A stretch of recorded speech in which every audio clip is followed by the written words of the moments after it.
Allez, voyons ça. Comment on entretient sa motivation sur la durée? C'est la grande question.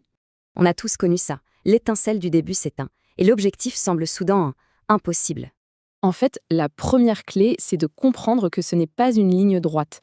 La motivation est cyclique. Accepter ces phases de doute, c'est donc tout à fait normal. Le but, c'est pas d'être toujours à fond. C'est juste de ne pas lâcher dans les creux. Et pour traverser ces vagues, il faut une ancre, un truc solide, son grand pourquoi. Il faut aller au-delà du simple objectif, trouver un pourquoi qui vient vraiment du cœur. Et ça nous amène à une idée fondamentale de l'auteur James Clear. Plutôt que de viser le résultat final, on se concentre sur le système, l'habitude de tous les jours. Alors on rend ses progrès visibles, on suit ses habitudes et on célèbre chaque petite étape. Et ça, c'est super intéressant. La clé, ce n'est pas le temps en fait, c'est l'énergie.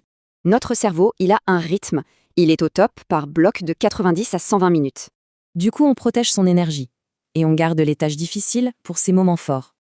Mais bon, forcément, il y aura des obstacles. Tout est dans la façon de les voir. Au lieu d'y voir un échec, on y voit une leçon. Et c'est ça qui change tout. Pareil pour un plateau. Ce n'est pas la fin, c'est une phase de consolidation avant de progresser. Et au lieu de s'autocritiquer, on pratique l'autocompassion. C'est ça qui aide à persévérer, vraiment. D'autres astuces pour relancer la machine. Un peu de nouveauté, des petits défis et du soutien. Ok. Et pour les jours où il n'y a vraiment plus rien dans le réservoir? La règle du non négociable. Une toute petite action qu'on fait, peu importe l'humeur, on agit donc avant d'être motivé. On protège son énergie. Et surtout, on reste bienveillant.